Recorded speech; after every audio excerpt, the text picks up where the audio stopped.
একটি জয়, দুটি ইতিহাস। যে জয়ে বাংলাদেশকে নিয়ে যাবে রেকর্ড বুকে, বাংলাদেশের নারী ফুটবল উঠে যাবে অনন্য উচ্চতায়। রেকর্ড গড়ে ইতিহাসের পাতায় ঠাঁই নিয়ে বাংলাদেশের নারী ফুটবল দল চলে যাবে এএফসি অনূর্ধ্ব-20 নারী ফুটবলের কোয়ার্টার ফাইনালে। সেই ম্যাচই আজ বাংলাদেশ সময় সন্ধ্যা 7টায় থাইল্যান্ডের ব্যাংককে ভিয়েতনামের বিপক্ষে এফসি অনূর্ধ্ব-20 নারী ফুটবলের এই গ্রুপের এই ম্যাচ। সেই ম্যাচে বাংলাদেশ যদি ভিয়েতনামকে হারাতে পারে তাহলে নারী এশিয়ান কাপের চূড়ান্ত পর্বের যে কোনো লেভেলে প্রথমবারের মতো জয়ের দেখা পাবে বাংলাদেশ। আর ওই জয়ই ইতিহাস গড়ে বাংলাদেশকে নিয়ে যাবে নকআউট পর্বে। উল্লেখ্য, এর আগে বাংলাদেশ আরও 3বার নারী এশিয়ান কাপের চূড়ান্ত পর্বের 2 লেভেলে খেলেছিল, অর্থাৎ অনূর্ধ্ব-16 এবং সিনিয়র লেভেল। কোনো লেভেলেই বাংলাদেশ জয়ের দেখা পায়নি। বাংলাদেশ শুধু একটি ড্র আছে, আর তা হলো এফসি অনূর্ধ্ব-16 ফুটবলের চূড়ান্ত পর্বে 2019 সালে থাইল্যান্ডের মাঠে। সেখানে বাংলাদেশ অস্ট্রেলিয়ার বিপক্ষে 2 দফার লিড নিয়েও শেষ পর্যন্ত 2 গোলে ড্র করেছিল।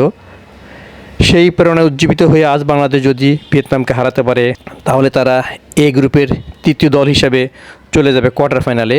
যদিও কিছুটা যদি কিন্তু থাকে, কারণ বাংলাদেশ কত ব্যবধানে জিতবে। এরপর যদি আগামীকাল জর্ডান এবং উজবেকিস্তান ও ভারত ও চাইনিজ টাইপের ম্যাচে ওই 2 দল, অর্থাৎ ওই 2 ম্যাচে যদি বাংলাদেশের চেয়ে বেশি গোলের ব্যবধানে জিতে তারা যদি গোল পার্থক্যকে নিজেদের ভালো অবস্থায় নিয়ে যেতে পারে তাহলে কিন্তু তখন বাংলাদেশের জন্য হতাশাটা বাড়বে।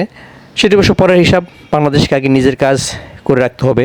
বাংলাদেশ যদি আজ ভিয়েতনামকে হারাতে পারে তাহলে তারা 3 পয়েন্ট পেয়ে এগিয়ে যাবে কোয়ার্টার ফাইনালের পথে। আর কোয়ার্টার ফাইনালে বাংলাদেশ যদি জিততে পারে তাহলেই বিশ্বকাপে খেলার স্বপ্ন পূরণ। যে বিশ্বকাপে খেলার কথা বাংলাদেশ শুধু কল্পনাতেই ভাবতে পারে, সেটি বাস্তবে রূপ দেবে 11 তারিখের ম্যাচে। সেটি পরের হিসাব। আগে আজ বাংলাদেশকে জিততে হবে। এএফসি অনূর্ধ্ব-20 নারী এশিয়ান কাপের চূড়ান্ত পর্বের ফরম্যাট হলো 3 গ্রুপের 2টি করে দল, অর্থাৎ চ্যাম্পিয়ন রানার্স আপ দল, মোট 6 দল যাবে কোয়ার্টার ফাইনালে। এরপর 3 গ্রুপের যে 3টি করে দল তৃতীয় হবে, এখানে যে 2টি দল সেরা 2-এ থাকবে তারা যাবে কোয়ার্টার ফাইনালে। সেই তৃতীয় স্থানের লড়াইয়ে বাংলাদেশ কিন্তু এগিয়ে আছে। 3 গ্রুপের মধ্যে তৃতীয় হওয়া দলের মধ্যে বাংলাদেশের এই মুহূর্তে অবস্থান সবার উপরে। তাদের গোল পার্থক্য -3, অর্থাৎ তারা 2 গোল দিয়ে 5 গোল হজম করেছে। আর চাইনিজ টাইপে কোনো গোল দিতে না পেরে 7 গোল খেয়েছে, ফলে তাদের গোল পার্থক্য -7। আর উজবেকিস্তানের -8, তারাও কোনো গোল দিতে পারেনি, 8 গোল খেয়েছে। এছাড়া ভিয়েতনামের -6, জর্ডানের -9 এবং ভারতের -11। অবশ্য বাংলাদেশ যদি আজ ভিয়েতনামের সাথে গোলশূন্য ড্র করতে পারে এবং আগামীকাল জর্ডান ও উজবেকিস্তান এবং ভারত ও চাইনিজ টাইপের ম্যাচও যদি গোলশূন্য ড্র হয় তাহলে বাংলাদেশ গোল পার্থক্য সুবিধা নিয়ে চলে যাবে কোয়ার্টার ফাইনালে। আর কোয়ার্টার ফাইনালে জাপান বা অস্ট্রেলিয়া যাকে বাংলাদেশ পাক না কেন তাদের বিপক্ষে জিতলেই চলে যাবে এবছর পোল্যান্ডে অনুষ্ঠিত অনূর্ধ্ব-20 বিশ্বকাপে।